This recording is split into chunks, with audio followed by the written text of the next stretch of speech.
J'ai vraiment adoré, un roman qui est beau, qui est poétique, qui est touchant, claque pour moi. Et bonjour YouTube, aujourd'hui si on se retrouve, c'est tout simplement pour que je vous présente les lectures que j'ai pu découvrir, que j'ai pu aimer, par lesquelles j'ai pu être déçue, enfin bref, mon bilan du mois de janvier.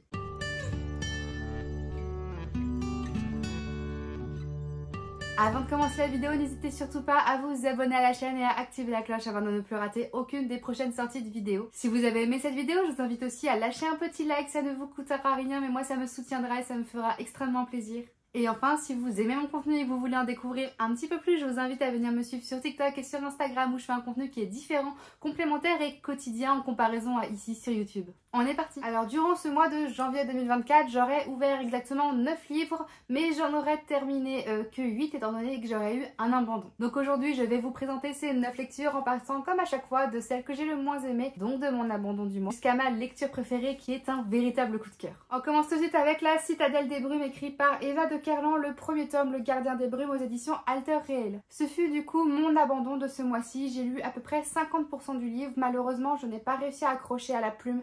Je n'ai pas réussi à accrocher à l'univers. Je trouve pourtant que l'intrigue a beaucoup de potentiel, mais je me suis pas attachée aux personnages qui m'ont laissé très indifférente. Je trouve que la plume est trop lourde de façon inutile, de façon exagérée, comme si on avait voulu trop en faire. Il y a des mots qui étaient étranges ou qui me sortaient de ma lecture. J'avais rien de naturel dans les dialogues où on avait l'impression que tous les personnages parlaient de la même façon et que sans même parler que c'était juste une continuité de la narration. J'ai pas spécialement d'avis à vous donner sur l'intrigue ou sur les personnages en eux-mêmes, à part que j'ai pas aimé étant donné que j'ai lu 50% du livre. Ensuite, je vais vous parler de Les fleurs les plus dangereuses n'ont pas d'épines, écrit par Lydie Tabarin aux éditions Hachette Roman. J'adore la texture de ce livre. Les livres fluffy comme ça, qu'on peut ouvrir sans aucun problème, sans risquer de casser le dos, je crois que ce sont mes brochets préférés, vraiment il n'y a pas photo. Dans ce roman, on va suivre les aventures de deux jeunes filles, Isabelle et Andarina, qui sont toutes les deux issues de familles de fabricants de thé qui cachent aussi des petits secrets avec une petite magie, et deux familles qui sont rivales. Jusqu'au jour où elles vont être convoquées à la cour royale, et parce que tout simplement la reine vient de mourir empoisonnée dans sa tasse de thé, et donc leurs familles sont soupçonnées, et leur mission, elles ont une semaine pour prouver que ce ne sont pas leurs familles qui ont fait ça et trouver le coupable, sinon c'est sur elles que va trouver le couperet en fait.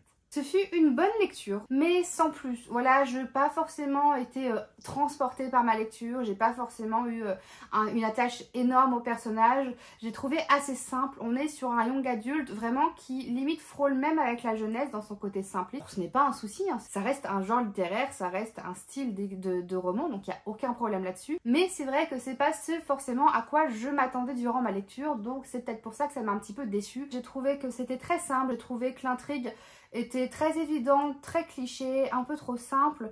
Ce que j'ai bien aimé en revanche, c'est le système de magie que je trouve vraiment très chouette, vraiment bien pensé, avec un petit côté original, donc ça j'ai vraiment bien aimé. Les protagonistes en elles-mêmes, à part à la fin où il y a eu un changement et tout, elles m'ont un peu beaucoup agacée même. Donc ça a participé au fait que j'ai pas réussi à m'attacher au personnage. Et c'est vrai qu'en général, c'est quelque chose que je remarque dans mes lectures. Quand je ne m'attache pas au personnage, j'ai du mal à trouver une lecture incroyable ou même très bonne, donc on reste sur de la bonne.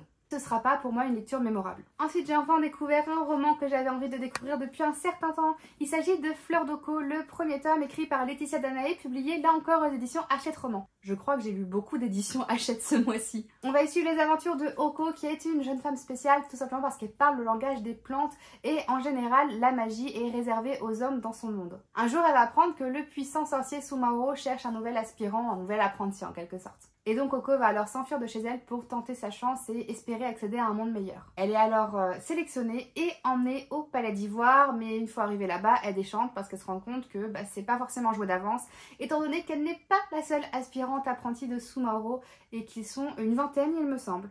Ils ont tous été réunis pour participer à 4 cycles qui leur permettra à la fois d'apprendre plusieurs magies différentes et à la fois à chaque cycle il y aura des éliminés pour qu'à la fin il ne puisse en rester qu'un seul, celui qui sera l'apprenti de Sumaoro. On est entre la magie, on a de la compétition, on a des intrigues de cours aussi, il y a vraiment plein de choses. Je trouve que c'est un livre, un univers qui est très complet, vraiment. Moi j'ai vraiment bien aimé ma lecture, ce fut presque une très bonne lecture. La seule chose qui l'a empêché d'être une très bonne lecture, si ce n'est plus, ce fut pour moi les moments de longueur. J'ai trouvé que l'histoire prenait beaucoup beaucoup trop son temps, qu'il y avait des moments où j'avais l'impression de tourner en rond, que les passages se répétaient de façon inutile. Et c'est vraiment dommage parce que pour le reste de l'histoire, c'est génial. J'ai beaucoup apprécié le personnage d'Oko. On a appris à découvrir des légendes et des mythes que moi, personnellement, je ne connaissais pas. Donc on a un côté vaudou, on a un côté sorcellerie, on a un côté... On a vraiment plein de choses qui se mélangent et qui sont extrêmement bien pensées, extrêmement bien mélangées et très harmonieux les uns avec les autres. Donc c'est vraiment dommage qu'il y ait eu ces gros problèmes de rythme parce que sans ça, ça aurait été vraiment une excellente lecture. Mais ça reste quand même à mes yeux une bonne lecture plus que je vous recommande de lire et qui change des fantaisies qu'on peut avoir l'habitude de lire. Maintenant, on va parler de mon petit pavé du mois avec un livre qui fait quasiment 700 pages de roman avec Le Trône de Jasmin écrit par Tasha Zuri et publié aux éditions Hachette Heroes, le rayon de l'imaginaire. On va principalement issu les aventures de Priya et de Malini, même s'il va y avoir plein d'autres points de vue qui vont arriver et qui vont défiler au fur et à mesure de l'histoire. On est dans un roman qui s'inspire de la culture et de la religion indienne, un roman que j'ai trouvé vraiment très beau dès le début, vraiment j'étais très emballée dès les premières pages. J'ai trouvé vraiment ça chouette, j'ai bien aimé les personnages, notamment Priya que j'ai beaucoup aimé. Malini, je dois avouer qu'au début j'ai eu un petit peu du mal à cerner le personnage, mais c'est arrivé avec le temps des pages. Mais pour moi, il y a un gros problème de rythme dans ce livre. J'ai l'impression que des passages se répétaient sans cesse. J'ai l'impression qu'on tournait en rond, j'ai l'impression qu'on voulait pas aller au but, qu'on voulait faire un suspense un peu inutile parce que je trouvais que les révélations étaient assez évidentes en soi. Et vraiment, les 150-200 premières pages incroyables, les 150-200 dernières pages géniales, mais les 300 pages du milieu, très longues, très lente. J'ai fait une pause en fait pendant ma lecture et j'ai lu un autre livre en attendant parce qu'en fait je me suis dit si j'insiste et que je m'enfonce dans ce moment où je suis en train de m'ennuyer, je vais tomber en panne de lecture et ça je le veux surtout pas. Ça m'a permis de repartir de plus belle dedans après et je pense que c'est ça qui a fait que j'ai pas abandonné ma lecture. Mais c'est vrai que c'est terriblement dommage parce que l'intrigue, les complots, l'histoire, l'univers, les personnages, je trouve que tout ça est vraiment génial et vraiment très beau. Un gros problème de rythme, il y a un problème de dynamisme aussi dans la narration. Ça, je ne sais pas si c'est lié au roman originel ou bien si c'est un problème de traduction malheureusement. Donc enfin bref, un univers incroyable, mais si jamais vous êtes des personnes qui n'aimaient pas les grosses fantaisies très lourdes avec un côté contemplatif etc, je pense que ça vous plaira pas. Mais si c'est le genre de choses que vous aimez, auquel vous êtes habitué, bah moi je vous conseille de tenter l'aventure parce que je trouve que l'univers vaut le coup. Ensuite on reste aux éditions Hachette Roman avec là encore un livre que j'avais envie de découvrir depuis longtemps et étant donné que le tome 2 sort en février, je me suis dit que c'était le moment idéal pour les découvrir. Il s'agit de Le Retour de Sa 1 écrit par Maëlle Pau, du coup aux éditions Hachette Roman, le premier tome. On va essayer les aventures de Shai qui du jour au lendemain se retrouve plongée dans un monde parallèle dont elle ne connaît rien. Elle veut rentrer chez elle mais avant ça on va lui confier une mission, celle de sauver un peuple tout entier de l'apocalypse. On n'est pas réellement sur l'apocalypse étant donné que le monde entier ne va pas mourir, mais on est sur l'extinction d'une espèce entière. Et donc pour réussir cela, elle n'aura pas d'autre choix que de suivre la voie, les consignes de la voix qu'elle entend dans sa tête, celle du prince déchu. Et je vous en dirai pas plus et je vous laisserai découvrir le reste de l'histoire par vous-même. Ce fut là encore un univers que j'ai trouvé très original, très complet, très bien pensé. J'adore ce système de pensée. On a aussi un jeu avec le temps, présent, passé, futur, que je trouve excellent. Moi, l'une de mes tropes préférées, c'est vraiment le voyage dans le temps. Alors c'est quelque chose dont j'ai vraiment été très cliente. Mais pour moi, là encore, il y a eu un souci dans la narration. C'est-à-dire que j'ai mis beaucoup de temps à m'attacher au personnage principal qui m'a même très régulièrement agacée. Et ça, je dirais que c'est surtout lié à l'abondance de pensées qu'on va avoir. On est sur un roman à la première personne. On a vraiment une accumulation en excès, à mon goût, de pensées, d'introspection du personnage qui, par moments, n'étaient pas nécessaires, n'étaient pas utiles et allaient trop loin. C'est-à-dire que moi, dans un roman, ce que je préfère limite des fois, c'est les non-dits. C'est nous faire comprendre l'émotion, le sentiment d'un personnage à travers ses réactions, à travers ses expressions du visage, à travers ses actes, etc. Plutôt que de nous déballer une page entière de ce qu'elle pense, de ce qu'elle ressent, des doutes, il a fait ça, donc peut-être que ça veut dire ça, mais peut-être que ça veut dire ça aussi. Pour moi, c'est aller trop loin. Pour moi, c'est presque une réflexion de suranalyse. Et pourtant, moi, je suis quelqu'un qui suranalyse vraiment beaucoup les choses. Et c'est pas quelque chose que j'ai trouvé d'agréable à lire. J'ai aussi trouvé que là encore, au même titre que les deux précédents romans que je vous ai présentés, il y avait un problème de rythme avec des moments que j'ai trouvé inutilement longs, inutilement tournés en rond, inutilement répétitifs et c'est un petit peu dommage. Et malgré ça, une fois encore, vraiment, on est sur une bonne lecture, 3,5, c'est vraiment une bonne lecture, un livre que je recommande, un livre dont je lirai la suite avec plaisir, parce que j'ai vraiment hâte de découvrir ce qui va se passer par la suite, parce que la fin était vraiment incroyable. Mais pour moi, sur quelque chose de vraiment très original, vraiment très bien pensé, très harmonieux, on a un univers qui est beau, qui est vraiment très intéressant, avec plein de peuples, plein de cultures différentes que j'ai trouvé vraiment très chouette. Ensuite, là encore, je vais vous parler d'un roman dont le tome 2 sort au mois de février 2024. Il s'agit de All of Us Villain, le premier tome de Tournoi d'Hilvernas, écrit par Amanda Foddy et C.L. Herman aux éditions Milan Page Turner. On est sur un livre de fantasy qui frôle un petit peu avec la dystopie, même si pour moi, c'est pas vraiment une dystopie. J'ai vu beaucoup de personnes le décrire comme une dystopie, et moi aussi d'ailleurs, je vous ai mis le mot dystopie dans les mots-clés. Mais pour moi, dystopie, c'est vraiment un gouvernement entier qui est corrompu, qui est totalitaire, qui contrôle aimant à 80% de sa population et avec une rébellion, avec quelque chose comme ça. Et pour moi, on n'est pas dans ça, en tout cas pas dans le premier tome, mais peut-être que ça sera le cas dans le deuxième tome avec des révélations. Mais pour moi, sur ce premier tome, c'est pas de la dystopie. On va se retrouver à Hilvernas, dans laquelle plusieurs familles, tous les 20 ans, il me semble, vont choisir un champion qu'ils vont envoyer se battre en quelque sorte dans une arène.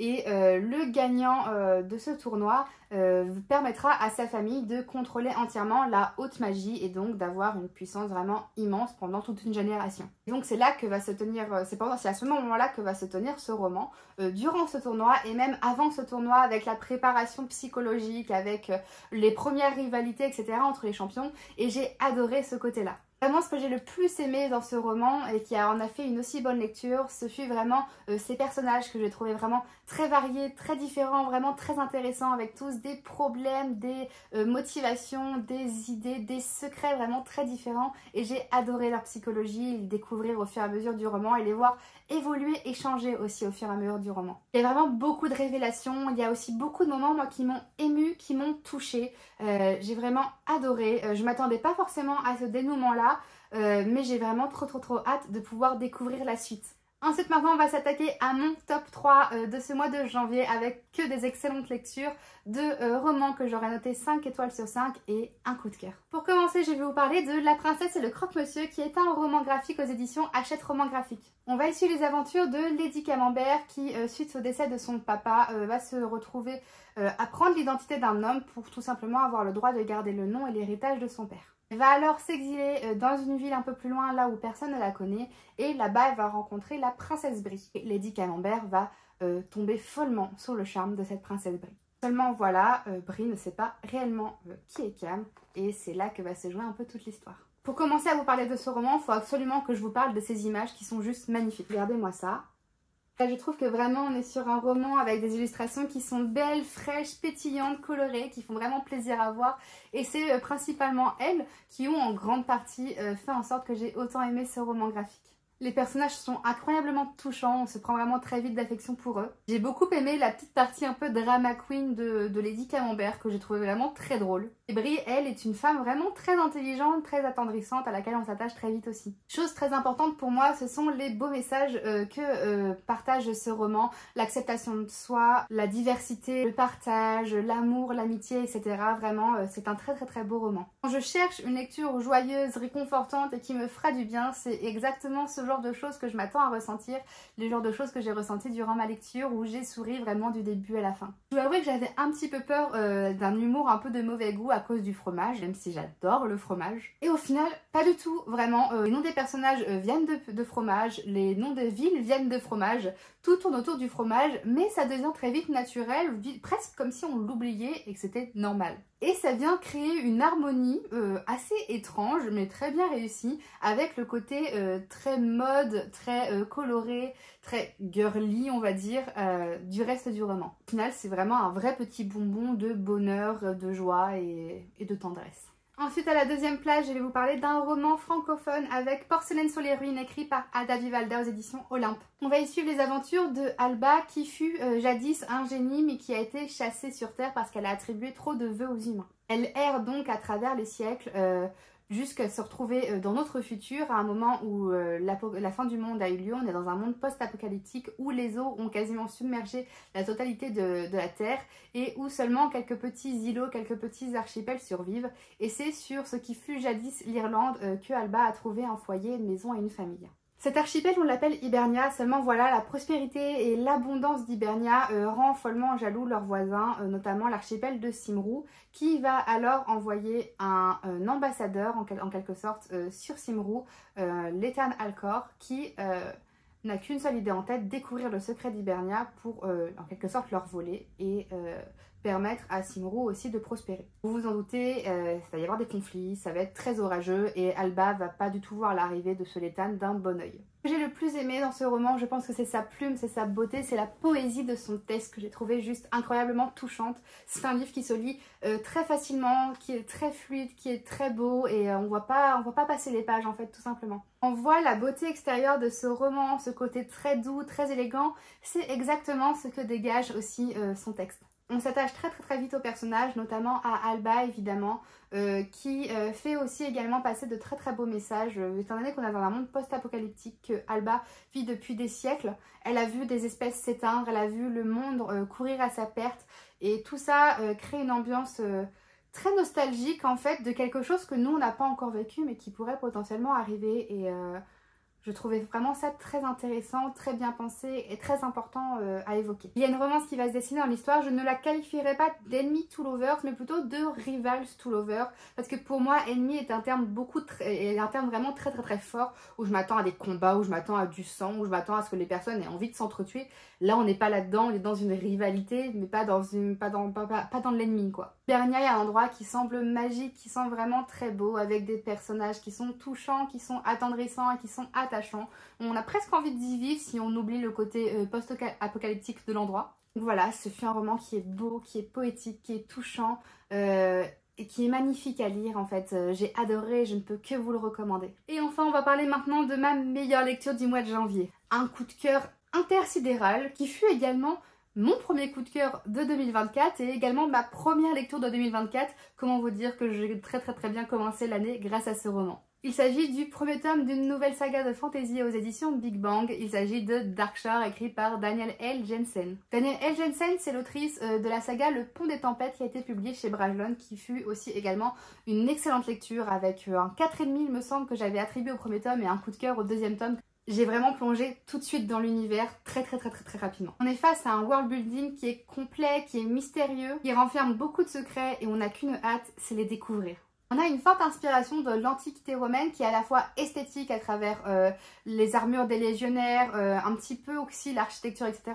mais aussi politique avec un sénat, avec des élections, avec un côté conquête. En tant que fan d'antiquité européenne et notamment d'antiquité grecque et romaine, j'ai vraiment adoré ce côté-là et j'ai trouvé très bien introduit au roman, très harmonieux avec le reste de l'univers, c'est-à-dire qu'à aucun moment en lisant le livre, je me suis dit on est dans un monde romain. Et évidemment, ça a l'esthétique d'un monde romain et que j'ai fait le rapprochement très rapidement, mais c'est très vite devenu l'univers en général en fait, c'est très vite devenu l'esthétique de ce roman-là, en oubliant presque le côté romain de la chose. Je sais pas si c'est clair ce que je viens de dire.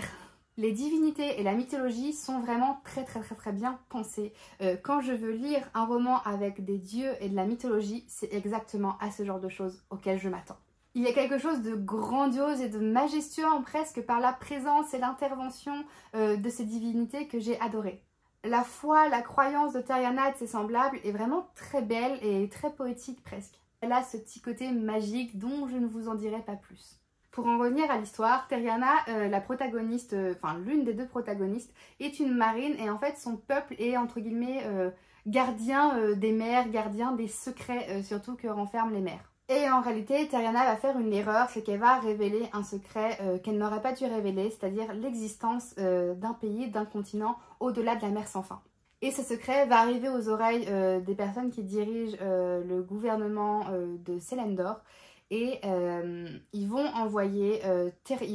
capturer en fait le peuple de Tériana et ils vont décider de l'envoyer elle ainsi que tous les légionnaires et leur chef Marcus, qui est du coup le second point de vue de cette histoire, au-delà des mers afin de découvrir et de conquérir surtout ce nouveau continent. Et Tériana n'a pas d'autre choix parce que si elle n'accepte pas de les guider et de les mener vers les secrets, vers ce nouveau continent, et bien son peuple entier sera exterminé. Et je vous en dirai pas plus et je vous laisserai découvrir le reste de l'histoire par vous-même. Je suis vraiment tombée amoureuse des personnages dès le début de l'histoire, j'ai envie de dire. Tériana est une héroïne assez singulière, elle est pleine de courage et vraiment prête à tout pour protéger son peuple et ceux qu'elle aime.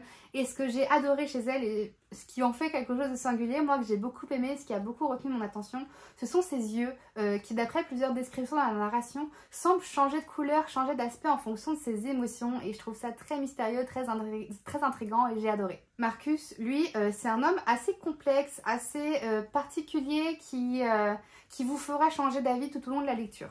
Il a un caractère et un passé compliqué, mais qui ne le rendent que plus intéressant et attachant. Tous les deux sont des dirigeants, tous les deux sont un petit peu orgueilleux et sont aussi très têtus, ce qui donne souvent lieu à des scènes que j'ai trouvées assez drôles vraiment à lire, avec un côté Grumpy Sunshine, c'est-à-dire l'un grognon et à l'inverse l'autre qui déborde de joie, et ce rôle en fait qui s'inversait un petit peu dans l'histoire, et j'ai vraiment beaucoup aimé ça. J'ai trouvé leur relation vraiment très intéressante, qui s'est développée de la bonne façon, de la façon que j'aime, tout en slow burn on va dire. C'est pas tombé comme un cheveu sous la soupe sans aucun sens.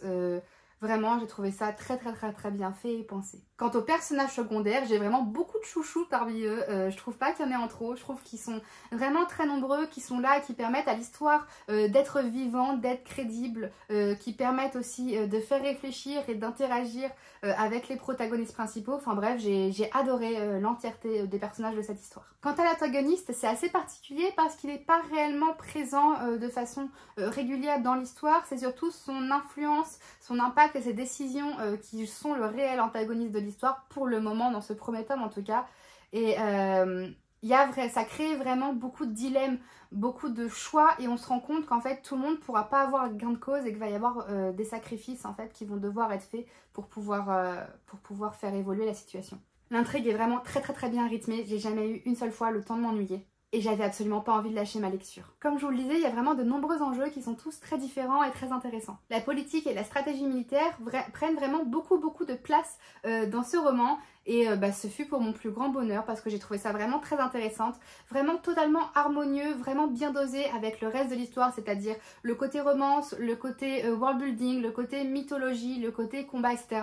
J'ai trouvé que tout était en équilibre, tout était harmonieux et j'ai adoré ça. Il y a tellement de dénouements différents possibles que pour le moment avec ce tome 1, il est impossible de savoir comment ça va se terminer. En conclusion, ce livre est une claque pour moi et que je ne peux que vous recommander de lire. Donc voilà pour mon bilan lecture du mois de janvier 2024. N'hésitez surtout pas à me dire en commentaire si dans le lot il y en a que vous avez lu, vous avez aimé ou pas aimé, ou au contraire s'il y en a que vous avez envie de découvrir, que peut-être je vous ai donné envie de découvrir. Si vous avez aimé cette vidéo, je vous invite à lâcher un petit like et à vous abonner à la chaîne ainsi que d'activer la cloche afin de ne plus rater aucune des prochaines sorties de vidéos. Si vous voulez voir un petit peu plus de mon contenu et aussi me suivre à travers mes lectures quasiment au quotidien, je vous invite à venir me suivre sur TikTok et sur Instagram où je fais quasiment du contenu presque tous les jours et avec des vidéos et des posts qui sont complémentaires à ceux ici sur YouTube. Ils vous permettront d'ailleurs également de découvrir mes chroniques plus détaillées, plus précises de chacune de mes lectures. Sur ce, je vous souhaite une très belle journée et de très belles lectures.